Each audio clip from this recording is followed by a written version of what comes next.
We are continuing our discussion of model selection, and we talked about the idea that model selection, when we're choosing between different linear regression models, in other words, when we're choosing which terms to include in a linear regression model, it's a trade-off between including lots of terms so that your residuals get small and avoiding overfitting so that you are ideally describing the pattern in the entire population, not just specifically the random values of the sample you happen to have in your data set. And we discussed the idea of R squared, but then we also discussed some facts about R squared, including some flaws.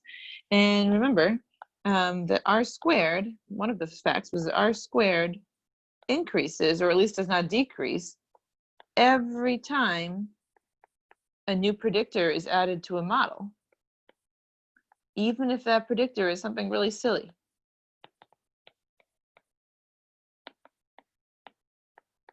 And again, the reason is, even if you look at the entire population and this predictor has zero correlation with the outcome variable, given the other predictors you've included, in your particular sample, when you measure the correlation between that predictor and the outcome, given the other predictors you've included, the sample correlation is not going to be exactly zero, right? Even if the population correlation is zero, when you look at your sample of 100 people, it would be shocking if the value was exactly zero. It's not going to be.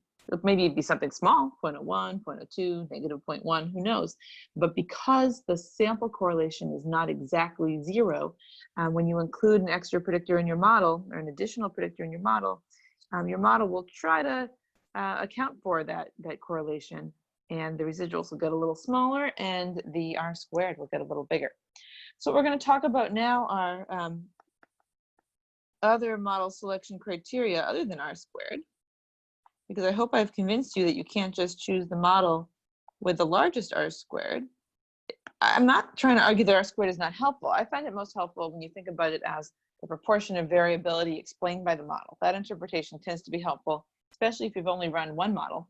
It's helpful to run a model and say, oh, look at this, 70% of the variance, the variation in the outcome is explained by these predictors. That's amazing, right? That's a helpful thing to be able to say. But you can't just choose the model with the highest R squared. So, of course, lots of people have tried to come up with other measures of model fit.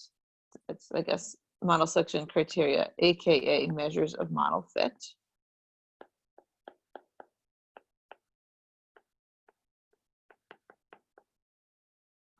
People have tried to come up with other model selection criteria or measures of model fit that don't have the same problem.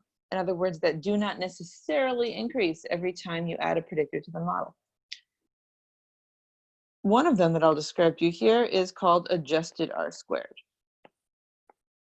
Now let me pause and say, I've told you that one of the goals of this course is to demystify all that stuff that comes out from statistical software when you run a command, such as running a regression. And once I've described R squared to you, I claim that you now understand everything that comes out of the regression output, the LM output in R. Adjusted R squared, I think, is the last thing in there that we haven't talked about yet. So once you know what this is, you understand everything in all that output. Doesn't mean that everything in that output is useful or interesting, but it means that you know what it means. Adjusted R squared, it works as follows. So recall that R squared is equal to 1 minus the sum of squared residuals from your model divided by the sum of squares total in the outcome. Adjusted R squared is just what it sounds like. It's an adjusted version of R squared.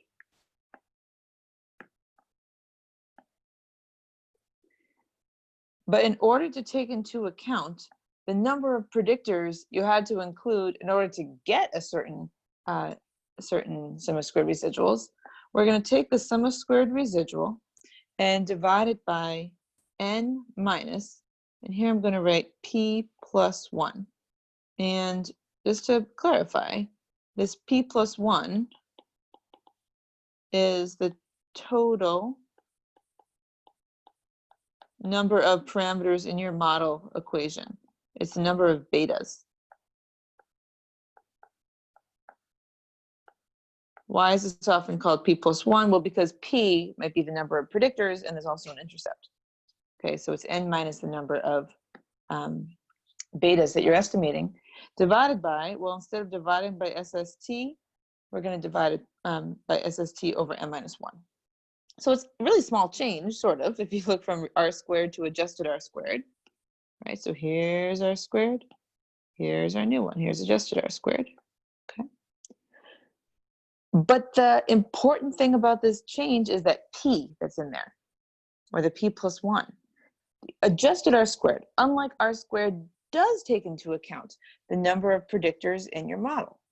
And what that means is that unlike R squared, adjusted R squared will not necessarily increase every time you add a predictor to the model. If that predictor is not helpful for predicting the outcome, adjusted R squared could go down. Let me note that adjusted R squared can also be written this way, just to point out that this numerator and denominator quantities actually have names. Remember that this numerator, sum of squared residuals divided by n minus number of betas, we've already named. That's the residual variance. And SST over n minus 1, well, that's exactly the sample variance of the y variable. Okay, so this can also be written this way. So let me write on this same slide my comments about adjusted R squared. So unlike R squared, it can decrease when a useless predictor is added.